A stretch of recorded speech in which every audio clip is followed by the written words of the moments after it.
Hi, I was just going through this book, Hyperfocus by Chris Bailey, and all of a sudden it came to my mind that I should be asking you some questions. Well, not related to hyperfocus or are you an avid reader or not, but something related to the reading module of IELTS. So, are you among those who find this particular reading module really taxing when it comes to time management? Or you are able to score somewhere around 30-35, but you do not have a single moment to even find out the keywords for the next question? And what if I tell you that you can solve all 40 correct and have some time to spare? Because the slide tricks which we are going to discuss further works like magic. Alright guys, so my name is Pranjal Dubey. I welcome you all at Leap Scholar.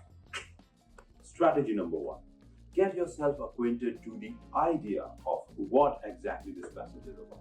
Now, you do not have enough time to look at the passage and read it, because if that is what your strategy, you have to appear for your IELTS once more. Okay, so make sure that you read the headings and the subheading given over there at the passage. Okay, because say for example, if it is talking about future cars, it is very sure you must be very sure about this that this whole paragraph, the whole passage is going to talk about something about the automobile which is related to the upcoming times, right? They're not going to talk about the discovery of the diamond, maybe, right? Yes, of course. Related to the topic, related to the heading, there is going to be the ideas delivered over there in the paragraphs. Okay, great. Point number 2, know your enemy. Now, with the enemy, I mean the set of questions which are available over there, right? What all question sets you can solve early. That should be your target. All right. For example, I'll suggest you to go with one word, two word, three words, and or a number kind of a question, because they generally follow the chronology of the passage, and it becomes easier to spot, just one word, two words, or three words, right? Trick number 3. Make sure that you are handy to the synonyms, paraphrasing, and the WH questions.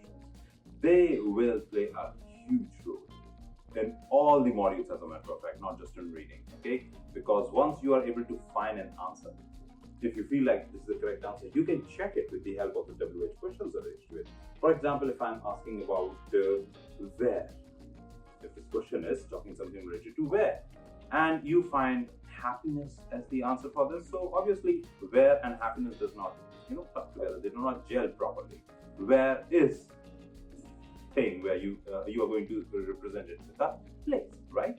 So please make sure that you are acquainted to the synonyms, paraphrasing, and the WH question. As a matter of fact, these questions are not going to be in the very same word format given over there in the passage. I mean, come on, this is IELTS, right? The kind of reading: scanning, skimming, intensive reading, or extensive reading, depends upon the kind of questions. Now, when I was going through this particular novel, which I just showed you in the starting of this video, Hyperfocus, I was doing an extensive reading. You do not require an extensive reading when it comes to IELTS. The need is of intensive reading. And as a matter of fact, let me be very clear, not all question sets require intensive reading. True, false, and not given. Headings, MCQs, classification, the author's law, right? All these require intensive reading. But before that, you should know how to apply the scanning and skimming, the keywords, the locators. Only then you can spot a proper range of statements which you have to do an intensive reading for. Alright? Last but not the least, the keywords. What exactly are these keywords? These keywords are the central part of that particular question, or should I say the question is focused towards. Find that word, okay, and use the synonym of this particular word, or sometimes if it is a proper noun or a number, it can be easily spotted. But if not, then make sure that you are handy with the synonym of these words. Find it over there in the passage, spot it, okay. Believe me, 96% of the time the answer remains in that very same statement where you are going to spot this particular keyword. If not, then read a pre or a post statement. That's where the answer is.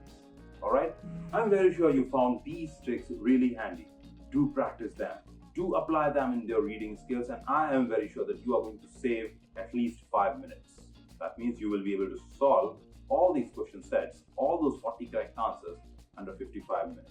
And in these 5 minutes, you can just make sure that all these WHs are connected wisely with the answer. Are they in the very same reference of the WH which is being asked over there? Okay. So this is me, Pranjul Dubey, signing off with all the positivity present across me and this universe, directing towards you to make sure that you get that 8.5 band of yours, which you are actually dreaming for.